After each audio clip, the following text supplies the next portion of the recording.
The Galactic Council Chamber was a place where power spoke in whispers.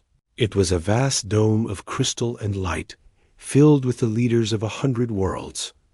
On this day, every seat was occupied, the air thick with tension and the hum of alien languages. At the center stood Earth's representative, Captain Marcus Hawley, dressed in a plain navy blue uniform. His posture was straight, his expression calm, his dark eyes scanning the room without fear. He had stood in this chamber many times before, but today felt different. Today, the galaxy had decided to make an example of humanity. A massive holoscreen floated above the center platform, displaying each member world's military strength, rows of numbers, ship counts, fleet sizes. It was all there for everyone to see.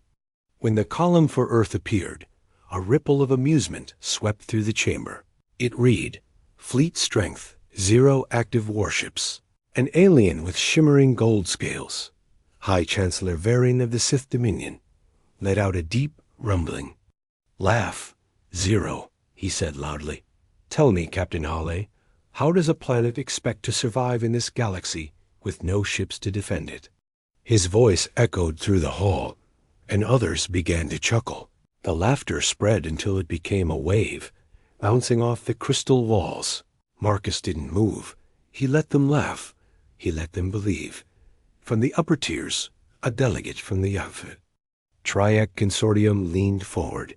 They must rely on the kindness of others, she said with a sly smile. Or perhaps they think their little blue world is too unimportant to conquer. Another voice added. The chamber erupted again. It was mockery, pure and public. Marcus waited for silence. When it came, his voice was steady, calm, and almost too quiet for the size of the room. Earth values peace, he said. We believe war destroys more than it builds. Varian smirked. Ah, so you hide behind words instead of ships.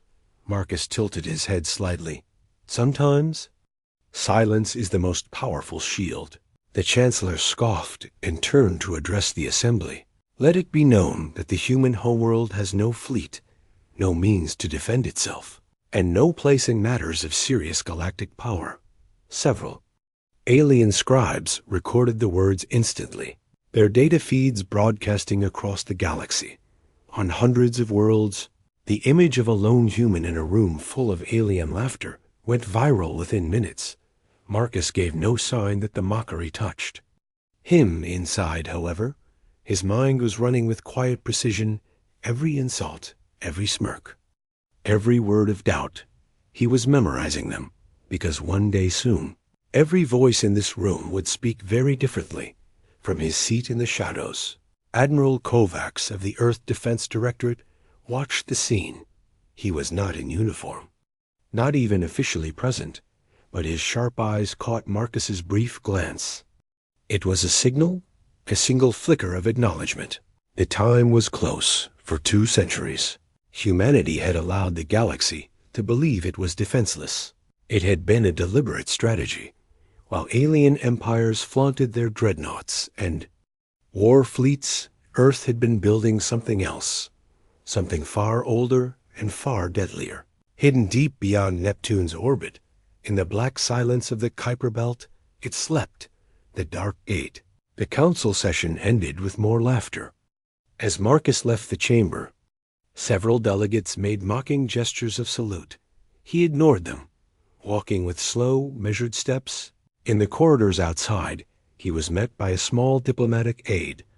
They humiliated you, she said in a low voice. Why didn't you tell them the truth? Marcus glanced at her, his expression unreadable. Because they're not ready for it, he replied. But they will be soon. He stepped into a private transport and keyed a secure channel. The image of Admiral Kovacs appeared in the small holodisplay. They're convinced, Marcus said simply. Kovacs nodded. Then it's time, Captain. Prepare the gate. Far away, in the frozen dark where no light reached, ancient machinery began to wake. Metal groaned as massive rings turned for the fore. First time in decades, energy flowed through conduits older than most nations. The void itself seemed to tremble. The galaxy laughed at empty skies. But soon, the skies above Earth would open, and when they did, no one would be laughing. Asterisk 2 days after the council meeting, the message came. It was not sent in secrecy.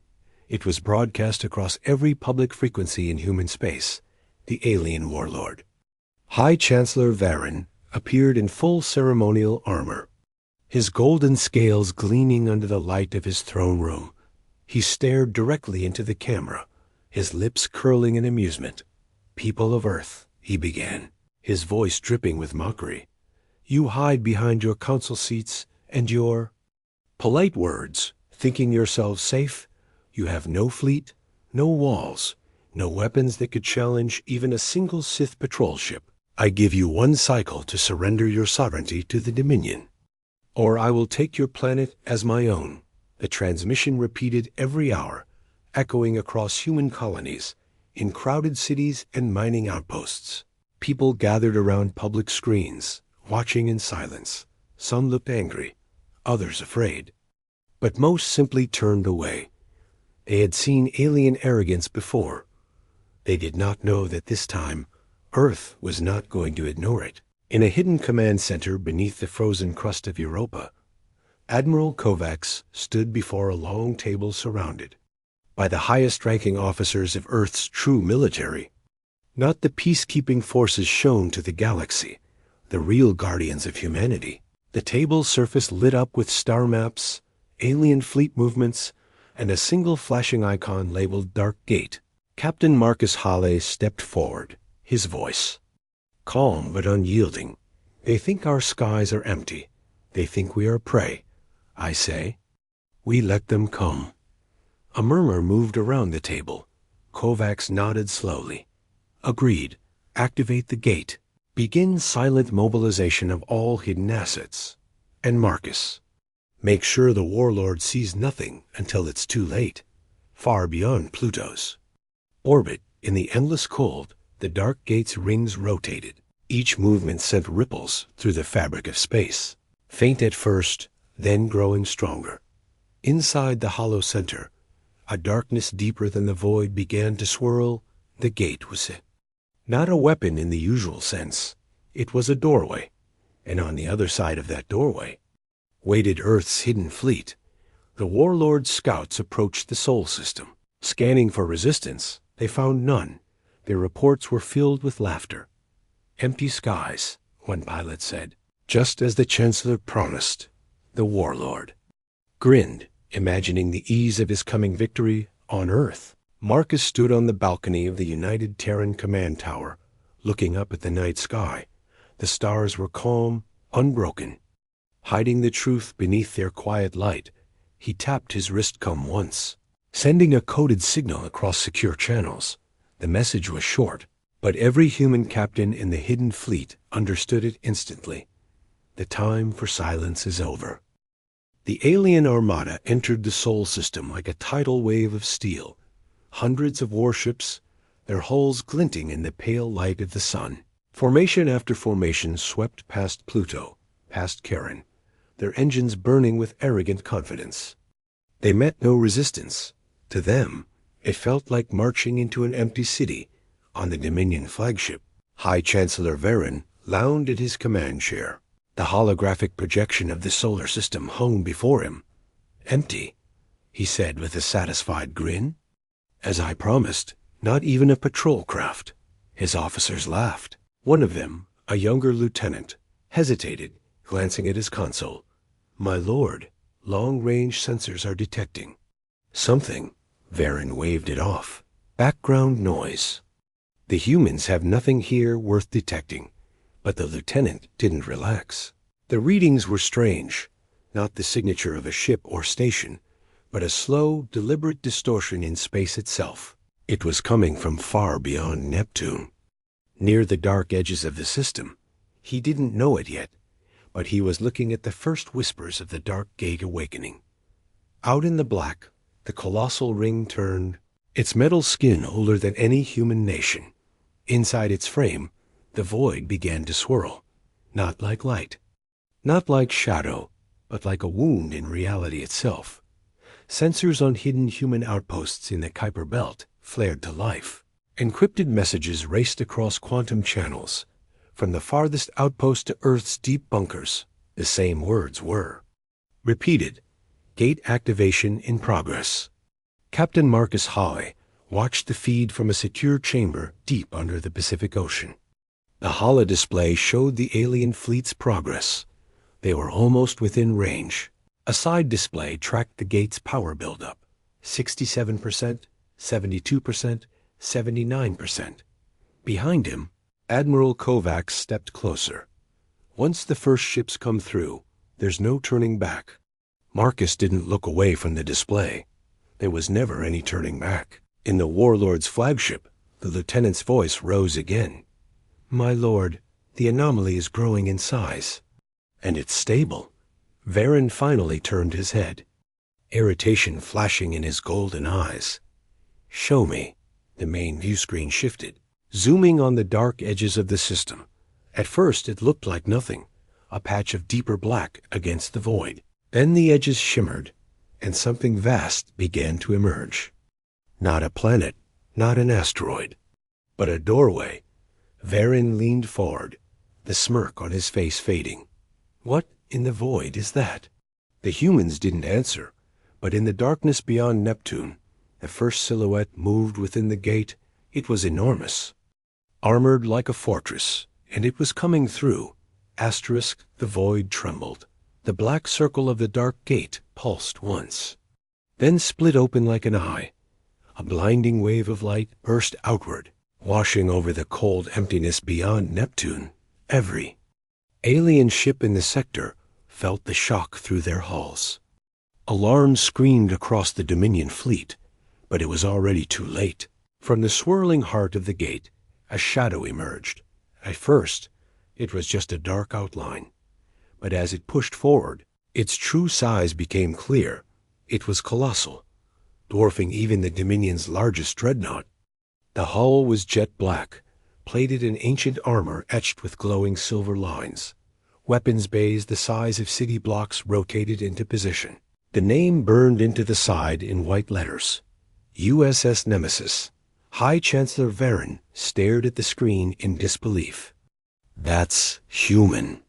His second-in-command swallowed hard. My lord, there's more. The gate pulsed again. A second ship emerged, then a third, each one bristling with weapons forbidden by galactic treaties, cruisers, carriers, destroyers, all pouring through the gate in perfect formation. It was not a desperate defense. It was a full war fleet, hidden for generations. The empty skies the galaxy mocked were now filled with steel and firepower. On Earth, deep in the Pacific Command bunker, Marcus Hall stood before the live feed. Signal all ships, he ordered. Form battle line Alpha, and prepare to advance. The Nemesis's main cannons began to glow, pulling in power from the ship's reactor.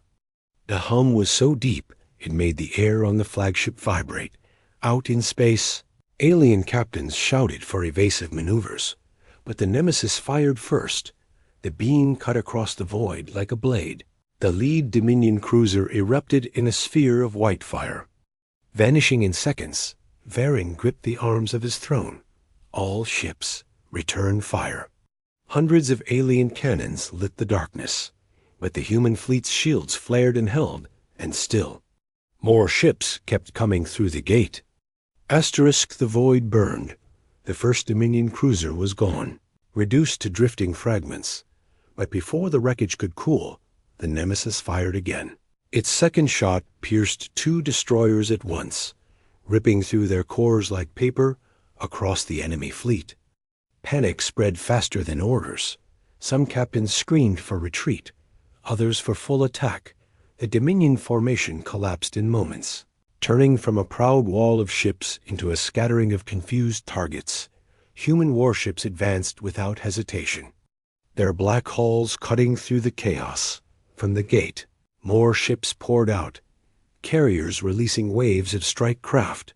Small fighters darted between the enemy like angry sparks, striking engines, weapon arrays, and shield nodes. The Dominion's weapons roared. but human shields flared bright, holding under the storm. Each alien volley was answered with precision fire that tore through ship after ship. On the Nemesis's bridge, Captain Marcus Halley stood like a statue. "Target their command ships," he ordered. "Cut off the head, and the body will die." A cruiser named Vigilant broke through the enemy flank, its railguns pounding the Dominion flagship's escorts into flaming debris. High Chancellor Varen watched in disbelief as his proud armada fell apart. This wasn't a battle. It was an execution. "Pull back." "Pull," he began, but his words were cut short as the Vigilant's railgun slammed into the flagship's side. Shields shattered, alarms wailed, and the great Dominion command vessel drifted helplessly. Marcus's voice echoed through every open channel. Earth was never empty. We were waiting. In the silence that followed, alien crews abandoned their posts, their ships either destroyed or fleeing into the black. The once unstoppable Dominion armada was gone. All that remained was wreckage, and the shadow of the dark gate still glowing in the distance. The battlefield was silent. Wreckage drifted in slow motion, glowing faintly against the cold light of the distant sun. Here and there, pieces of Dominion ships tumbled like dead leaves in a black ocean. The dark gate still hung open beyond Neptune, a giant wound in space, its frame humming with quiet power. On the bridge of the Nemesis, Captain Marcus Hall stood before the main display. The enemy was gone, either destroyed or running. Reports came in from every ship, and the pattern was the same: minimal losses, overwhelming victory. The fleet had done exactly what it was built to do.